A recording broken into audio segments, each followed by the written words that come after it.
Hello War of the Visions fans, I'm Jackie Fox, and today I'd like to take a look at Lucielle, but since Gilgamesh still isn't released here on Global, and Lucielle is the next character after that, I'm not going to go super in-depth yet. I want to wait until there's more team data, and we're a little bit closer to the unit to show off her full kit.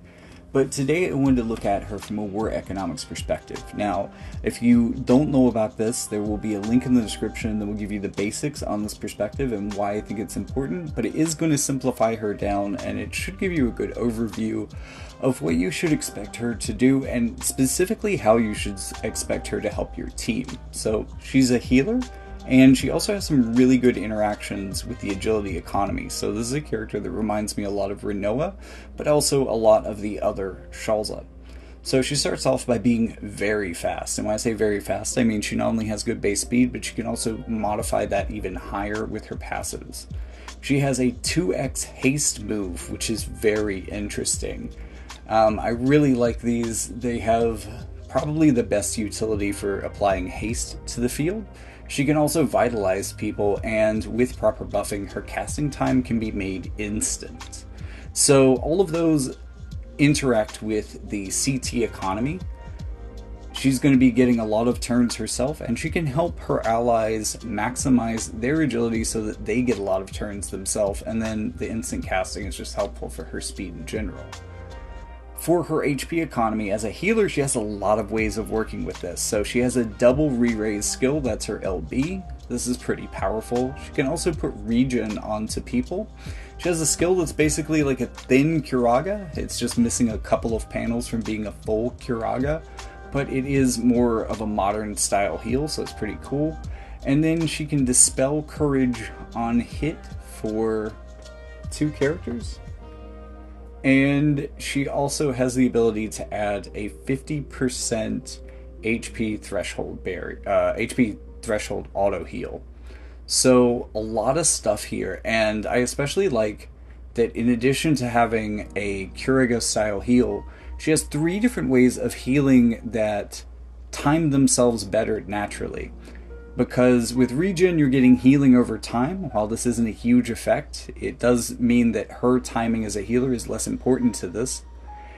Also, an automatic HP threshold heal is basically like saving a heal for the future, and in a certain way, so is re-raise. So a lot of these heals are meant to be timed to be a lot more clutch than a more traditional healer, which you've got to like wait for them to cast on you. So she is, in a way, a preemptive healer, and that's pretty helpful for her. She doesn't have a huge impact on the AP economy of your team, having only the ability to give 10 AP, which isn't a lot. But as a mage, she has a magic start, so her AP economy is great for herself as a unit. She doesn't need any modification here.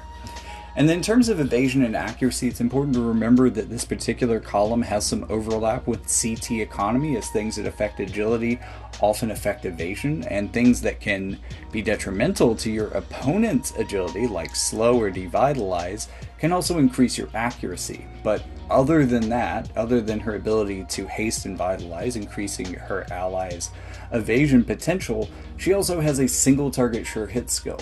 Now, I don't really think that this makes her good into evasion.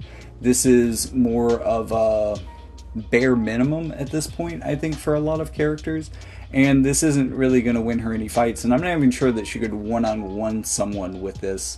But if she has to knock the courage off of Helena, or knock the 1 HP off of Elena after courage, or if she needs to take down Locke after re-raise, my point here is that she's not doing the majority of the damage to these units. She is more employing this as a finisher.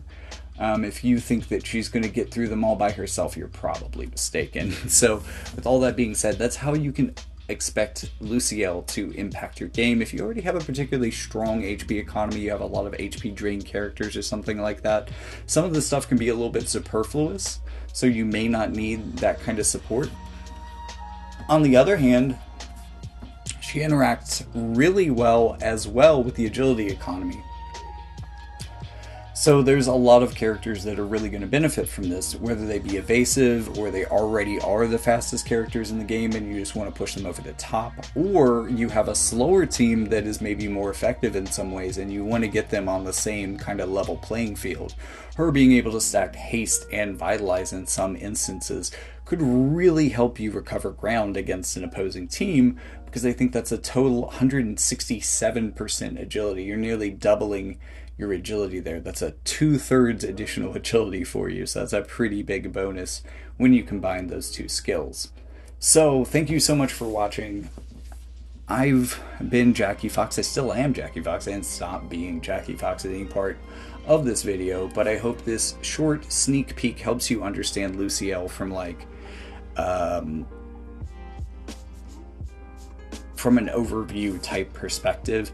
There's definitely more that we can talk about with this character as we look at her kit and look at her battle performance and see what this really amounts to in battle and who ends up being her best partners, and maybe even how those partners maybe align with her in beneficial ways within agility or HP economy, or maybe support and supplement her in other ways. So that video will be coming shortly after Gilgamesh comes out, whenever I have a free moment in my schedule, since I've had a lot of videos hitting the queue lately. But with all that being said, no matter what it happens to be, I'll see you in the next one.